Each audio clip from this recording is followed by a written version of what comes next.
And in the studio with us is Mr. Suresh Malik, Vice President and Managing Director of International Swerdrop Civil, who came into India along with the entourage accompanying Mr. Bill Clinton. The company belongs to the Jacobs Engineering Group. It is a consultancy firm in the field of infrastructure, process industry, and fertilizer. So, quite a relief actually not to see a .com person sitting here. Any .com plan? No, not really. I think what we do is good enough, you know, and I think it's most needed in India. So, what have you come to India with an agenda? Do you hope to also? Is it just a trip to? Is it a survey trip? Are you looking to strike some deals? What is the? No, the thing is, we actually are in India. We, came here a long time back when Jacob took over Henry Glasgow, which is called Jacob H&G now. And we've been working with a lot of Indian industrialists like Oswald. We have worked with Siba. We have worked with Reliance. We've worked with many, many others. But recently, as about 2 years ago, when Swerdrop was taken over by Jacob about a year ago, we had started investigations here into the infrastructure market, which is your roads, bridges, highways, harbors, airports, and water, wastewater, and environmental type Are there any projects. concrete deals you plan to sign this time? Yes, we have. No, not really, but we are already working on some projects. We're working on the very prestigious project in Mumbai. Which one is that? That's Worli Bandra bridge project. It's a sea link, and that's crossing the Mahim Bay, and that's a very large project.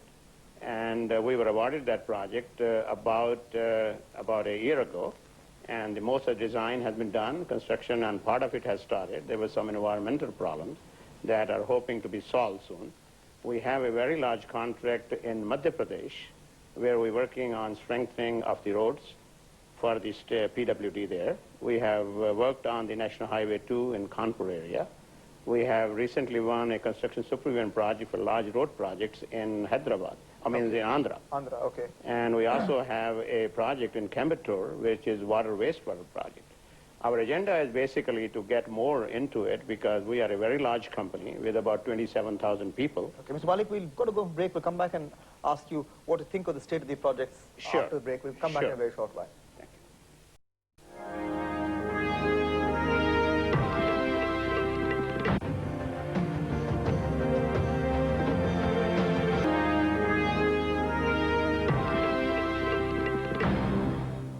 Welcome back. With us in the studio, Mr. Suresh Malik, Vice President and Managing Director International of Swerdrop Civil, part of the Jacobs Group. He's come to India along with the entourage of the business entourage accompanying President Bill Clinton. Mr. Malik, you were telling us you go around the world looking at projects like this. How is India any different from today, what it was 8 years ago? How is it different from other countries in the region? How much further do we have to go? I think India is doing pretty well. All I think they need to do is hurry up and do things. It takes a little too long to get to a decision. The contracts, takes, long time. And by the time those contracts are signed, sometimes what happens is that the people are what we want to bring here that we have to put on some of the projects. So it's a little slower. But are you seeing some kind of a changing in mindset? For instance, Indians in generally don't want to pay for the kind of infrastructure they use. So, for instance, toll roads, the links that you are making between Mahim and Bandra, you say, that obviously will be a toll link. That's right. So, is there some kind of a hesitancy, and does that impact on your projects? That's very true, I think people are ready. People want service. That's what they're looking for. They value the time now. Before, I'm from India. Myself, I know time had not much of a value long time back. But I think people now do value their time. We had a survey done even on the Worli Bandra project, what will you pay if we save you 20 minutes of your time on this trip, So people do value time now, and that's good for the country. But is it valued enough to make such projects break even? And you're also bound to pay some political opposition, because even if your users are willing to pay for the time, there are others who will say no, they're not willing to pay for the time. That's very true. That's very true, but I think things are changing a lot. They had a problem in Maharashtra where, some toll was put in and that was taken off. Then the courts went back and decided that that the MSRDC, who was the people who did all the flyovers in Mumbai, that they are authorized to charge toll. So I think the courts are also helping, and I think the legislatures that are coming up, in different parts of these different states, I think are going in the right direction. Mr. Malik, you said that you were a bit worried about the time it takes, but given the fact that India is, especially any road project, involves a lot of displacement of people, do you think, and given India's history of democracy, could you have expected it to grow any faster or go any faster? No, I'm not saying. I'm saying design-wise, yes, it'll take longer. I'm not trying to say that environmental clearances have to be taken, resettlements have to be done. I have no problem with that. What I'm trying to say is, it takes a little longer for the client to award you the contract. And that time can be shortened, Okay.